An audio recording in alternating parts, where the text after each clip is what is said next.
Hola, bienvenidas y bienvenidos. Soy Lucas Crihueseña, médico infectólogo y docente de la Cátedra de Microbiología y Parasitología de la carrera de Licenciatura en Obstetricia de la Facultad de Ciencias Médicas. Vamos a continuar en este video con la segunda parte de la unidad 1 de Generalidades de Bacteriología y en este caso vamos a hablar de mecanismos de resistencia bacteriana a los antibióticos. Los antibióticos son medicamentos que utilizamos para prevenir y tratar las infecciones bacterianas. La resistencia a los antibióticos se produce cuando las bacterias mutan en respuesta al uso de estos fármacos. La resistencia a los antibióticos es hoy una de las mayores amenazas para la salud pública mundial, para la seguridad alimentaria y el desarrollo. Tengamos en cuenta que la resistencia a los antibióticos ocurre naturalmente en las bacterias, pero en este caso lo que ocurre cuando utilizamos antibióticos de manera indebida es que aceleramos este proceso. Como consecuencia, la resistencia a los antibióticos prolonga las estadías hospitalarias, incrementa los costos médicos y aumenta la mortalidad. Para poder empezar a hablar de resistencia bacteriana es importante conocer inicialmente los mecanismos de acción antibiótica. Para ello es importante que tengamos bien aceitados los conceptos que vimos en el video anterior sobre estructura bacteriana. Vamos a clasificar a los antibióticos según su mecanismo de acción a partir de la diana bacteriana sobre la cual actúan. Es así que vamos a tener 5 mecanismos básicos de acción antibiótica. Por un lado tenemos los antibióticos que inhiben la síntesis de la pared celular, antibióticos que actúan sobre la membrana plasmática, antibióticos que actúan sobre la síntesis de proteínas, antibióticos que actúan sobre la síntesis de ácidos nucleicos y antibióticos que actúan sobre determinadas vías metabólicas. El primero que vemos acá es el grupo de antibióticos que actúan inhibiendo la síntesis de la pared celular, principalmente en lo que respecta a la síntesis del péptido glicano, que como vimos es el componente esencial de la pared. Pueden actuar inhibiendo la síntesis del mismo o de sus precursores o en los pasos de ensamblaje de la pared. También pueden inhibir la síntesis de la pared celular al activar enzimas autolíticas.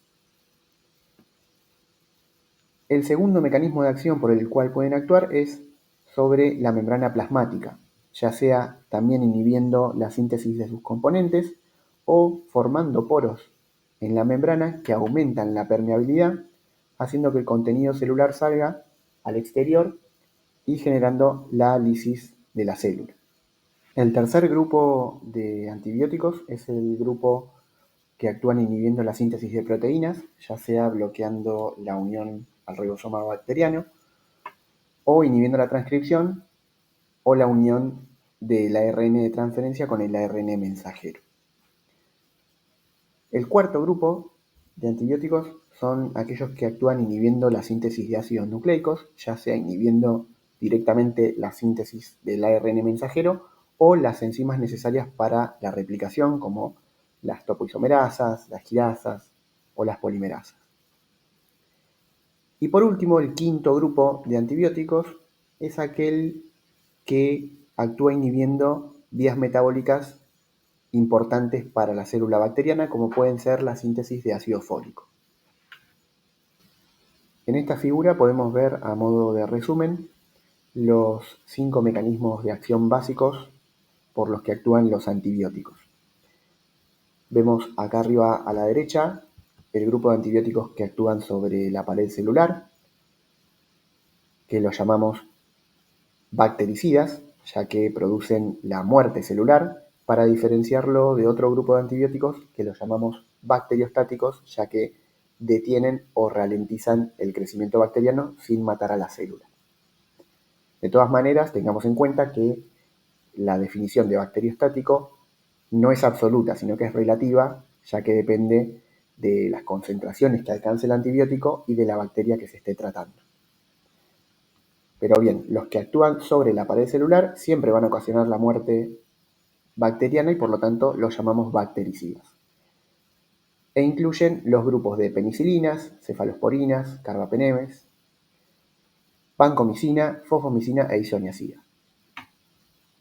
Más abajo tenemos a los antibióticos que actúan sobre la membrana celular, causando una pérdida de la permeabilidad selectiva natural de la bacteria, entre los cuales podemos mencionar a las polimixinas, como el colistin, y la daptomicina.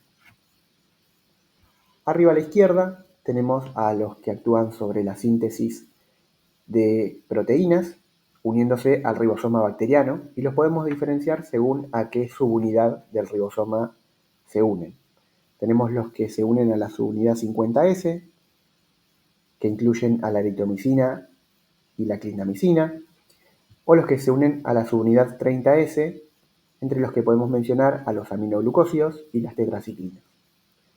También tenemos antibióticos que inhiben la síntesis de proteínas uniéndose a ambas subunidades, como el linezolid, que bloquea la iniciación de la síntesis de proteínas. Abajo a la derecha tenemos el cuarto grupo, que es el que actúa inhibiendo la síntesis de ácidos nucleicos, ya sea directamente o por alguna de las enzimas necesarias para su síntesis, como las quinolonas o la rifampicina. Y por último, abajo a la izquierda tenemos los antibióticos que actúan sobre la síntesis del ácido fólico, entre los que podemos mencionar al trimetoprim y a las sulfonamidas, entre las cuales la más conocida es el sulfametoxazol. Bien, ahora que conocemos cómo actúan los antibióticos, vamos a ver cómo las bacterias se pueden hacer resistentes a los mismos. Y para eso vamos a clasificar la resistencia en dos grandes grupos. Por un lado tenemos la resistencia natural y por otro lado tenemos la resistencia adquirida. La resistencia natural, o también llamada intrínseca, es aquella que es inherente a la bacteria, es decir, es característica de la especie. Por decirlo de alguna manera, es una resistencia que viene de fábrica en la bacteria, o sea que no es resultado de la presión antibiótica. Ejemplos de este tipo de resistencia puede ser en Pseudomonas aeruginosa, que es resistente natural a la tigeficlina, o Stenotrofomonas maltophilia, que es resistente natural a los carbapenem. Esto se debe a que estas bacterias poseen una permeabilidad reducida a los antibióticos o a que poseen bombas proteicas de eflujo que expulsan el antibiótico al exterior de la bacteria. Por otra parte, tenemos a la resistencia adquirida, que como su nombre lo indica, la bacteria la adquiere como resultado de dos eventos. Uno puede ser a través de mutaciones puntuales en el genoma bacteriano, que son espontáneas y que se transmiten a la célula hija, o a través de la ganancia de material genético externo a la bacteria. Esto se realiza a través de elementos genéticos móviles, como los plásmidos o transposones. Como vimos en el video anterior, los plásmidos son material genético extracromosómico que puede transmitirse de una bacteria a otra y son inestables, es decir, pueden perderse en este pasaje. En cambio, los transposones son mucho más estables y se pueden transmitir, al igual que los plásmidos, por vía vertical a las células hijas o vía horizontal a bacterias que pueden ser o no de la misma especie. Esta adquisición de elementos genéticos móviles puede ocurrir por tres vías. La primera es la conjugación, en la que se transmite de manera horizontal de una bacteria a otra el material genético. La segunda es la transformación, en la cual una bacteria capta material genético libre en el medio, que generalmente se encuentra ahí como resultado de la lisis de otra bacteria. Y el tercero es la transducción, en la cual el material genético se transmite a través de un vehículo que suele ser un virus bacteriano, al cual llamamos bacteriófago. Es importante resaltar que en el caso de la resistencia adquirida, todos estos procesos que estuvimos describiendo se aceleran cuando hacemos un uso indebido de los antibióticos. Bien, entonces vamos a ver que las bacterias pueden hacerse resistentes a los antibióticos por diferentes mecanismos. Puede ocurrir que la resistencia ocurra por uno o varios mecanismos. Es decir, hay bacterias que pueden expresar más de una forma de resistencia a más de un grupo de antibióticos. Entre ellos podemos nombrar la alteración enzimática, la disminución de la permeabilidad, la presencia de bombas de expulsión, alteraciones en la diana del antibiótico, protección de la diana del antibiótico, sobreproducción de la diana o sobrepasar el proceso de inhibición, es decir, encontrar una vía metabólica alterna a la que inhibe el antibiótico. Vamos a ver algunas nociones generales de todos estos mecanismos. Vamos a comenzar hablando de la alteración enzimática, que es uno de los mecanismos más frecuentes de resistencia antimicrobiana. En la imagen inferior derecha vamos a ir viendo cómo nos movemos en los distintos mecanismos de resistencia que nombramos anteriormente. La alteración enzimática se puede dar por tres mecanismos básicos: por inhibición, por modificación o por inactivación. Con respecto a la inhibición, el ejemplo más característico y el que debemos conocer es el de las beta-lactamasas. Los beta-lactámicos, como vimos, son un grupo de antibióticos que incluyen a las penicilinas, las cefalosporinas y los carbapenems, que actúan inhibiendo la síntesis de la pared celular. Lo que hacen este grupo de antibióticos es unirse a unas proteínas llamadas PBP, por las siglas en inglés de proteínas fijadoras de penicilina, que son transpeptidasas esenciales para la síntesis del péptido glucano de la pared celular. Entonces, estos antibióticos lo que hacen es inhibir la síntesis de la pared celular, ocasionando la lisis de la bacteria. Las bacterias que producen beta-lactamasas, lo que hacen estas enzimas es romper el enlace amida del anillo beta-lactámico, inactivando el antibiótico. Estas beta-lactamasas pueden estar codificadas por genes cromosómicos o por genes transferibles en elementos genéticos móviles, como vimos previamente. La otra forma de alteración enzimática es la modificación, y podemos nombrar como ejemplo típico a las enzimas modificantes de aminoglucósidos, ya sea por acetilación o fosforilación. Y el tercer mecanismo de alteración enzimática es la inactivación, entre los cuales podemos mencionar a las enzimas inactivadoras de macrólidos. El siguiente mecanismo de resistencia es la disminución de la permeabilidad. Estamos acá. Y lo podemos dividir según si se altera la permeabilidad de la membrana externa o de la membrana interna. Por un lado, la permeabilidad externa puede alterarse por una mutación en la estructura del polisacárido o, lo que es más frecuente, mutaciones que den lugar a la pérdida de las porinas. ¿Sí? ¿Recuerdan esos complejos proteicos que regulaban la entrada y la salida de determinadas moléculas? Pueden ocurrir mutaciones que hagan que se pierdan, haciendo que los antibióticos no puedan ingresar. Por otra parte, en la membrana interna existen algunos antibióticos, como los aminoglucósidos, que requieren de un gradiente de energía para poder ingresar a la bacteria. Existen algunas mutaciones que pueden generar como consecuencia que esta fuerza motriz protónica en la bacteria disminuya, impidiendo el ingreso del antibiótico a la célula. Otro mecanismo por el cual las bacterias se pueden hacer resistentes a los antibióticos son las bombas de expulsión, es decir, sistemas proteicos dependientes de energía que expulsan el antibiótico activamente fuera de la célula bacteriana.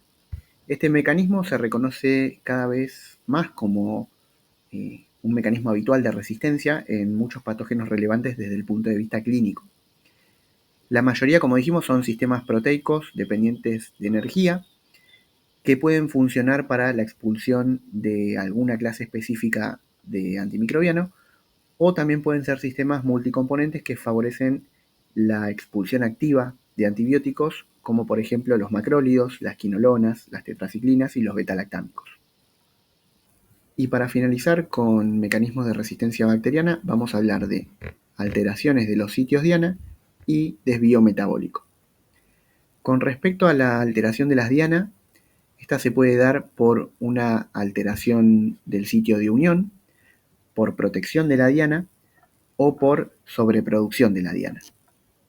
Con respecto a la alteración propiamente dicha, vamos a ver que algunas mutaciones en los sitios de unión ribosómicos generan que los aminoglucósidos, las tetraciclinas y los macrólidos no puedan unirse y por lo tanto pierden su actividad antibiótica. Otro ejemplo es la alteración de las PBP, que como dijimos, se llaman así por la sigla en inglés de proteínas fijadoras de penicilina, y son proteínas a las cuales los betalactámicos se unen para inhibir la síntesis de la pared bacteriana. Cuando ocurre alguna mutación que altere estas PBP, lo que genera es una pérdida de la afinidad de estas proteínas por los betalactámicos, generando que no puedan unirse y por lo tanto también pierden actividad antibiótica. También pueden sintetizar las bacterias proteínas estabilizadoras de la interacción entre el ARN de transferencia y el ribosoma, lo cual termina protegiendo a la diana y, en definitiva, a la bacteria en presencia de antibióticos como las tetraciclinas. También puede ocurrir, y esto ya tiene más que ver con el desvío metabólico, que la bacteria encuentre alguna vía alternativa para sintetizar el producto que el antibiótico estaba inhibiendo. Por ejemplo, hay antibióticos como las sulfamidas o el trimetoprim que inhiben la síntesis de ácido fólico. Las bacterias responden a estos antibióticos con una sobreproducción de las enzimas que inhiben, como por ejemplo la dihidropteroato sintetasa, pudiendo superar su acción antibiótica. Ahora bien, ¿cómo podemos detectar la resistencia bacteriana en el laboratorio? Vamos a ver que contamos con métodos cualitativos, métodos semi-cuantitativos y métodos moleculares. Recordemos, en el video anterior vimos los métodos directos e indirectos para diagnosticar infecciones bacterianas, y los métodos que estamos viendo ahora son complementarios a esas pruebas, no funcionan de manera aislada. Es decir, yo tengo métodos para identificar la infección bacteriana y estos métodos que vamos a ver ahora son complementarios para, una vez que yo identifique la bacteria, ver cómo es su perfil de sensibilidad a los antibióticos, algo también conocido como antibiograma. Dentro de los métodos cualitativos, las pruebas de difusión en agar son las más utilizadas en el laboratorio para la realización del antibiograma. Se realiza colocando sobre la superficie del medio con agar una concentración estandarizada de las bacterias que yo quiero estudiar, y a continuación colocamos discos o tiras de papel, como vemos acá en la figura de la derecha, que están impregnados con antibióticos. Luego de la incubación, lo que yo voy a ver es, como está puesto acá en la foto de la parte inferior derecha, un halo alrededor del disco de antibiótico llamado halo de inhibición. Vamos a ver que para cada antibiótico y para cada bacteria está estandarizada la medida del halo de inhibición que nos termina definiendo si esa bacteria es sensible o resistente al antibiótico. Dicho de otra manera, lo que representa el halo de inhibición es la ausencia de crecimiento bacteriano alrededor de este antibiótico, mientras que podemos ver que en otros discos el halo de inhibición es muy pequeño o directamente inexistente. Es decir, que las bacterias alrededor de este antibiótico pueden crecer sin problema y por lo tanto son resistentes a ese antibiótico. Dentro de los métodos semicuantitativos podemos nombrar como importante la microdilución en caldo. Este método consiste en preparar diluciones seriadas de antibiótico y a continuación inoculamos una concentración estandarizada de la bacteria en estudio. Es decir, yo preparo todos estos tubos, cada uno con una concentración creciente de antibiótico, y voy inoculando la bacteria que quiero estudiar, observando si el tubo se pone turbio o no.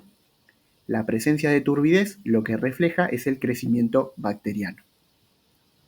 Vamos a ver que, como estos tubos tienen cada vez más cantidad de antibiótico, va a llegar un momento en el que alguno de los tubos va a dejar de mostrar turbidez, es decir, una concentración de antibiótico a la cual las bacterias dejan de crecer. Esa concentración de antibiótico capaz de inhibir el crecimiento de las bacterias se llama concentración inhibitoria mínima y es un concepto importantísimo cuando hablamos de resistencia bacteriana. Si seguimos en el ejemplo de la figura de la derecha, vamos a ver que en la parte media la concentración de 1 nos muestra que desaparece la turbidez, por lo tanto la SIM de ese antibiótico, de esa bacteria, es de 1. En el caso de la parte inferior de la figura, vamos a ver que a una concentración de 16, las bacterias dejan de crecer y en ese caso la SIM para ese microorganismo va a ser de 16. Recordemos que la SIM la medimos en microgramos por mililitro. Otro método semi-cuantitativo importante es el conocido como e-test o i-test o epsilon test. Esta prueba consiste en colocar una tira de papel que viene numerada, como vemos acá en la figura, que contiene un gradiente de concentración del antibiótico. Esta tira se coloca sobre la colonia de bacterias que queremos estudiar, se deja incubar por 24 horas a una temperatura entre 35 y 37 grados y posteriormente observamos esta elipse de inhibición. El punto en donde esa elipse corta a la tira va a ser el valor de la SIM. Por ejemplo, en esta figura, la SIM es de 0,25 microgramos por mililitro. Con respecto a los métodos moleculares, recordemos que están basados en la detección de ácidos nucleicos y de ellos el más importante es la reacción en cadena de la polimerasa o PCR. Repasamos rápidamente cómo funciona la PCR. Vamos a necesitar primero desnaturalizar el ADN de la muestra en estudio aplicando temperatura. Vamos a necesitar una secuencia conocida de nucleótidos llamados primers o cebadores que son complementarios al gen que estoy buscando. También vamos a necesitar una ADN polimerasa y nucleótidos libres. En caso de que el gen que yo estoy buscando esté presente en la muestra, el primer que utilizo para la PCR va a encontrar esa secuencia complementaria, se va a unir, y la polimerasa va a empezar a utilizar los nucleótidos libres para amplificar ese gen. Es decir, voy a detectar el gen y la PCR va a ser positiva. En caso de que la muestra que estoy estudiando no contenga al gen que estoy buscando, el primer no va a encontrar esa secuencia complementaria, por lo tanto el gen no se va a amplificar y la PCR me va a dar negativa. En este caso, la PCR la podemos usar para detectar genes o mutaciones asociadas a resistencia a los antibióticos. Son métodos más rápidos que aquellos que requieren incubación y es importante tener en cuenta que detectan la presencia o ausencia del gen, no así su expresión. Es decir, detectan el genotipo, pero no el fenotipo. También es importante remarcar que se ha avanzado mucho en lo que es el diagnóstico de las infecciones bacterianas y la detección de la resistencia a los antibióticos. Hoy contamos con métodos que llamamos métodos automatizados, que se basan en la inoculación en tarjetas con determinados paneles de reacciones bioquímicas. La sensibilidad antimicrobiana también se lleva a cabo de una forma similar a través de tarjetas que contienen diluciones estandarizadas de distintos antibióticos correspondientes a los puntos de corte de sensibilidad establecidos. Es decir, son métodos que se basan en las características genotípicas y fenotípicas de las bacterias. Por último, algunas reflexiones finales. La resistencia bacteriana a los antibióticos es un problema mundial que impacta seriamente en la salud humana y en el medio ambiente. El uso indebido de antibióticos es el factor determinante para la aparición de resistencia. La resistencia puede ser natural, intrínseca, o adquirida, ya sea por mutaciones o por transferencia horizontal de material genético. Existen diferentes métodos en el laboratorio que podemos utilizar para determinar la resistencia a los antibióticos. Tenemos métodos cualitativos, métodos semi-cuantitativos, métodos moleculares y métodos automatizados. Además, la resistencia antimicrobiana prolonga la estadía hospitalaria, incrementa los costos y aumenta la mortalidad. Por último, les dejo la bibliografía y vamos a continuar ampliando el tema en el taller. Muchas gracias.